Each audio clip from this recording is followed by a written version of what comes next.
तीन तीन दिन की नमाज इस्तिस्का, 10 10 दिन की आयत करीमा का ख़त्म और दुआओं का एहतिमाम, उसके बाद भी हर मजहब का आदमी अपने तौर पर अपनी परंपरा के मुताबिक अल्लाह की बारगाह में बारिश तलब कर रहा है, लेकिन बारिश होती नहीं। बारिश रुकने की क्या वजह? कल भी पहले भी बारिश रुकती थी, बारान रहमत का नुज़ूल पहले भी रुका, लेकिन तलब किया गया तो बारिश हुई। आज ऐसा क्यों नहीं है? तो थोड़ी देर में, कुछ वक्त में कुछ बातें आपकी खिदमत में पेश करने की सआदत हासिल की जाएगी। अल्लाह करे कि ये हमारे दिल में बात उतरे। हम लोगों ने अब चूंकि हुजूर अलैहिस्सलाम के दौर में भी बारिश रुकी, हिकमत है अल्लाह की, मगर अल्लाह के हबीब सल्लल्लाहु अलैहि वसल्लम से इतना कहा गया कि या रसूल अल्लाह बारिश रुक गई है और मवेशी और इंसान और जानवर सब परेशान। खैरुल कुरून में भी बारिश रुकी और उस वक्त बारिश रुकने की वजह हमें यह समझ में आती है ताकि हमें एक नबवी उसूल मिल जाए कि जब बारिश रुके तो क्या करना चाहिए। अल्लाह के रसूल अलैहिस्सलाम मिंबर पर तशरीफ फरमा थे। हुजूर अलैहिस्सलाम ने हाथ उठाए और हाथ उठा के दुआ की और इतना बरसा कि जुमा के दिन दुआ की, जुमा तक बरसता रहा और जल थल हो गया। तो जिन साहब ने दुआ की गुजारिश की थी उन्होंने इसकी हुजूर अब तो बहुत नदी नाले सब भर गए और सब जल थल हो गया और ऐसा लगता है कि अब कई लोगों को नुकसान ना हो। तो हाथों से इशारा करके फरमाया कि अब मदीने में ना बरसना, आसपास जाके बरसना।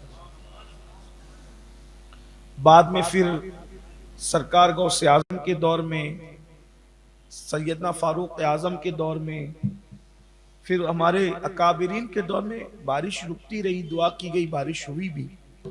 आज के दौर में बारिश रुकने का सबब क्या है?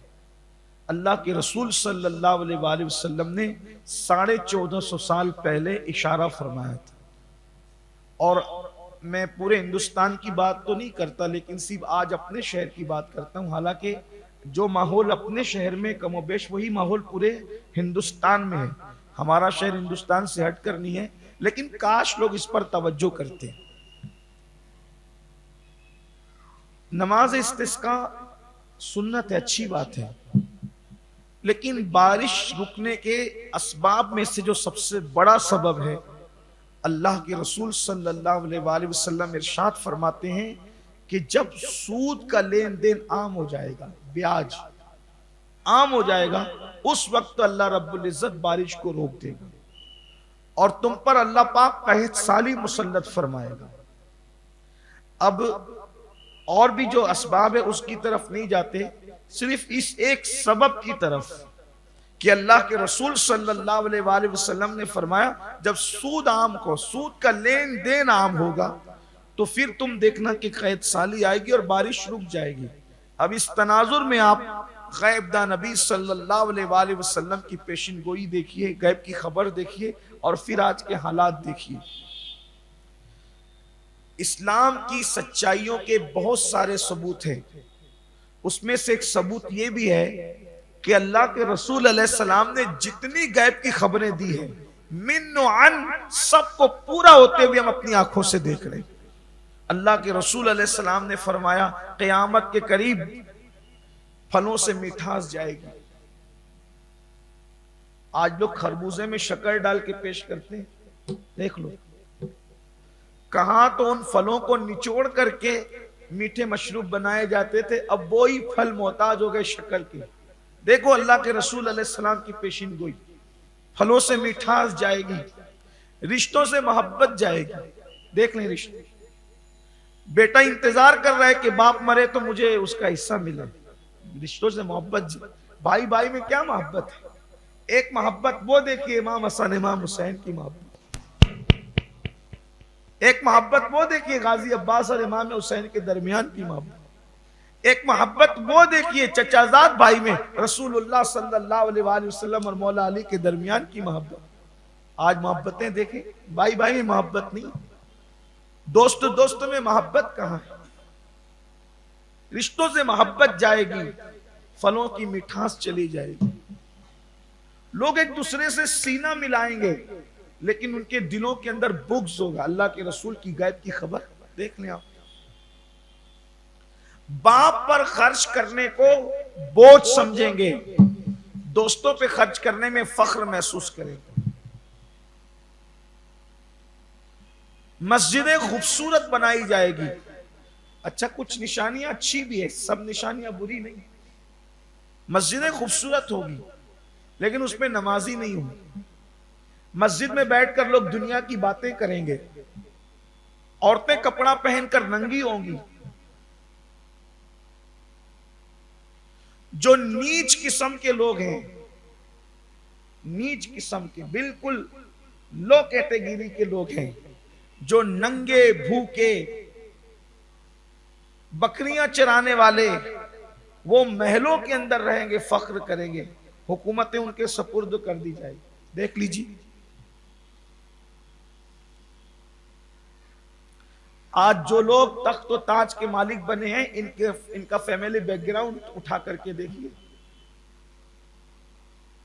इनकी तारीख उठा करके। दुनिया भर की बात कर रहा हूं। किसी मुल्क में लुटेरे बादशाह बने हुए हैं, किसी मुल्क के अंदर जो है वो भीख मांगने वालों को बादशाह बनाया गया। आप तारीख उठाकर पढ़े और अल्लाह के रसूल की गैब की खबर देखिए। जो कह दिया वो हो रहा है, अपनी आंखों से देख ले। लोग कुरान पढ़ेंगे, कुरान उनके हलक के नीचे नहीं उतरेगा।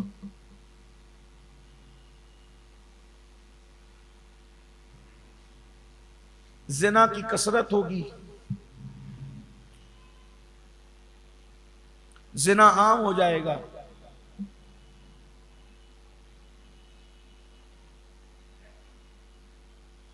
माले गनीमत को लोग अपनी जाती मिल्कियत समझने लगेंगे।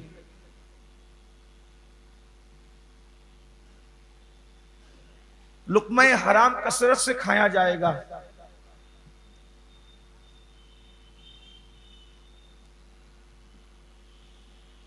मां अपना आका पैदा करेगी।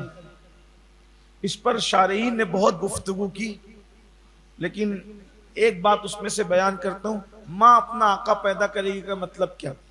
पहले बेटा मां के साथ ऐसे पेश आता था जैसे कि मलिका के साथ गुलाम रहता है, और आज माँ बाप जवान बेटे के आगे इस तरीके से सरेंडर रहते हैं कि ये नाराज नहीं होना चाहिए।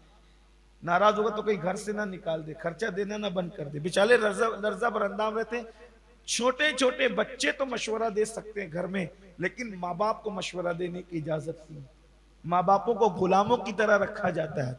देख लीजिए, मेरा उन्वान क़यामत की निशानियां नहीं है या पेशिन गोइयां नहीं है, लेकिन अल्लाह के रसूल अलैहि सलाम ने जब वो जो कह दिया वो लोग आज देख रहे हैं। ये भी फरमाया, जबान से कलमा पढ़ेंगे, दिल में ईमान नहीं हो। बेशुमार लोग हैं, नमाजों में सुस्ती बरती जाएगी। उन्हीं में से एक बात फरमाया कि सूद आम हो जाए। आज का उस अस्द उन्वान ये है कि सूद आम हो जाएगा। और अल्लाह के रसूल अलैहिस्सलातु व तस्लीम फरमाते हैं, जब सूद आम होगा तो जो लोग सूद से बचने की कोशिश करेंगे, जो बचने की कोशिश करेंगे, उन तक भी सूद के गर्द व गुबार पहुंच कर रहेंगे। जो बचने की कोशिश करेंगे, जिन्होंने बचना ही नहीं है, उनका हाल ही जुदा है। और अल्लाह के रसूल अलैहिस्सलातु व तस्लीम फरमाते हैं, जब सूद आम हो जाएगा तो उस वक्त देखना कि बारिश बंद हो जाएगी, कहत साली तुम पर अल्लाह मुसल्लत फरमा देगा। आप देखिए, हमारा पूरे शहर का हाल देखिए। जितनी दुकानें, इल्ला माशाल्लाह, सबकी बात नहीं करता, लेकिन ज्यादातर दुकानें चल रही हैं, सारा सिस्टम सूद पर है। नाम तो नहीं लेता इलाकों का, मोहल्लों का, रोडों का, लेकिन आप देखें कपड़ों की दुकानें, जूतों की दुकानें, बनियान की दुकानें, शोरूम देखें, आप मालूम करें। हमने मालूम किया, लोग हमारे पास आए भी। एक साहब आए तो कहा कि सूद से पैसा लिया था और अब इतना बढ़ गया कि तकरीबन 5-7 पट हो गया, दुकान बंद करने की नौबत आ गई, आप सिफारिश कर दें ताकि सूद का मामला कम से कम खत्म हो जाए, तो मैं असल रकम दे दूं, आपकी बात मान लेगा। मैंने पूछा कौन है भाई, किससे तूने लिया है? अल्लाह के घर में जिम्मेदारी से कह रहा हूं, नाम ले सकता हूं, नाम नहीं लूंगा क्योंकि हम मिंबर और मेहराब से किसी की गिबत नहीं करते। बात नसीहत की हो जाए काफी है। मेरे पास एक नौजवान आया और आने के बाद उसने कहा कि मैंने सूद से पैसा लिया था और अब इतना बढ़ गया है कि दे नहीं पा रहा हूं, दुकान बंद करने की नौबत आ गई, बल्कि बंद कर भी दिया उसने। अब जिससे लिया था उसको आप समझा दे, वो आपकी बात मान लेगा। अगर आप कह देंगे तो बात मान लेगा वो। मैंने पहले उसको डांटा कि तूने सूद से लिया क्यों था, तुझे नहीं पता था और अब मेरे पास आ रहा है, तौबा कर अल्लाह की बारगाह में। मैंने पूछा कि लिया किससे था? आप यकीन जाने अल्लाह के घर में बैठ करके कह रहा हूं, सफेद कपड़े रोजाना पहनता है, हर साल रमजान शरीफ उम्रा के लिए मुझसे मुलाकात करता है मस्जिद नबी में, उसने सूद दिया था। ये हमारे यहां सफेद पोशों का हाल है। दाढ़ी माशाल्लाह मुझसे लंबी है उसकी,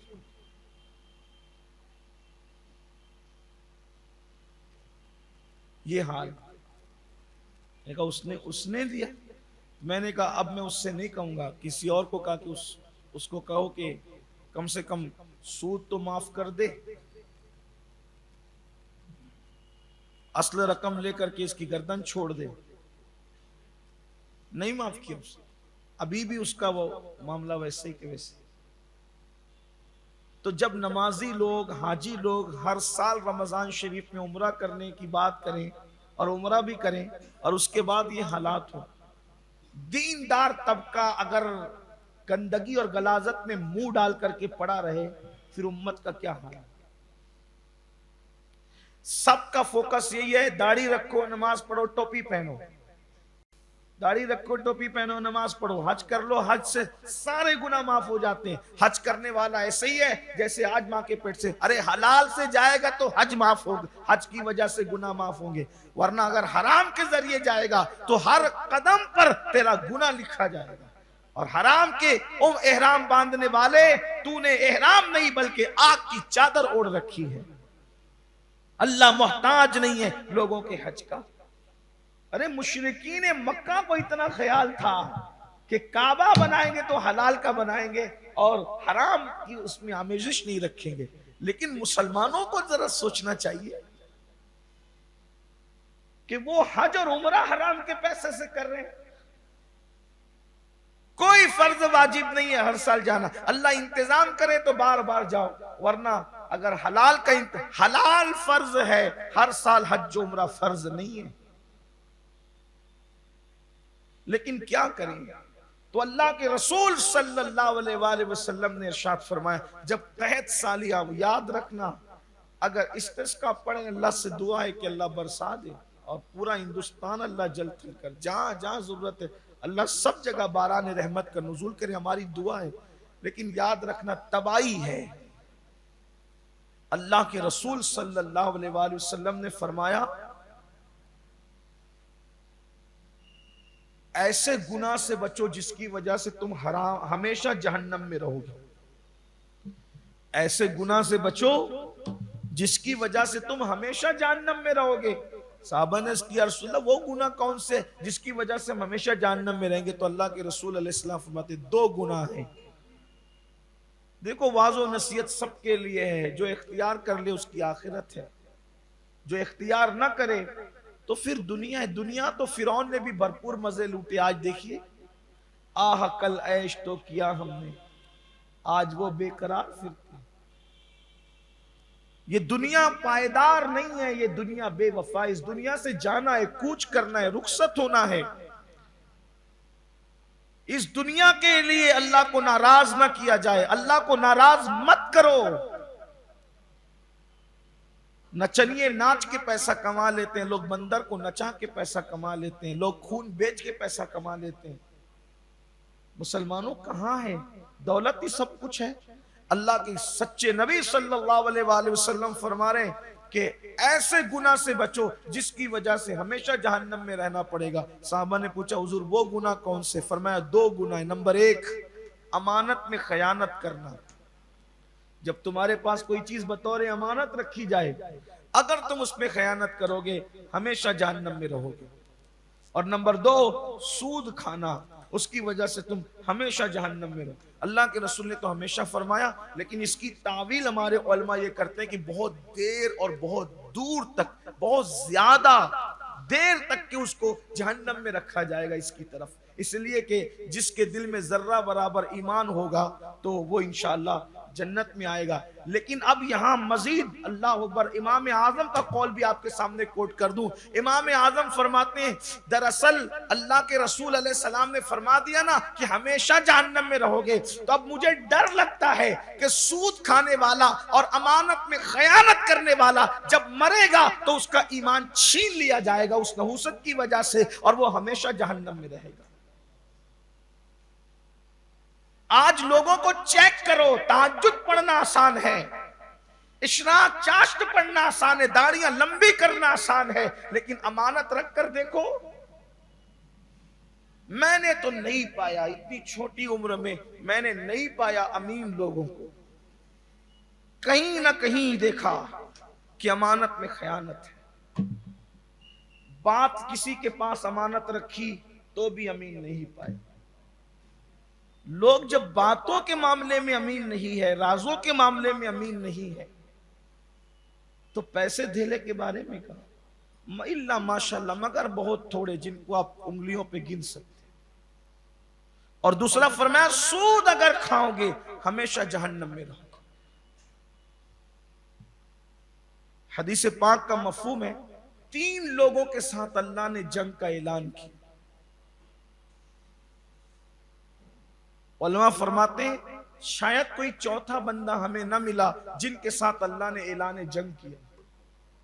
ऐलान जंग अल्लाह ने 3 लोगों के साथ फरमाया। नंबर 1 जो सूद खाए, अल्लाह फरमाते, वो तो कुरान में, कुरान की नस है कि अल्लाह और रसूल उसके साथ ऐलान जंग करते हैं।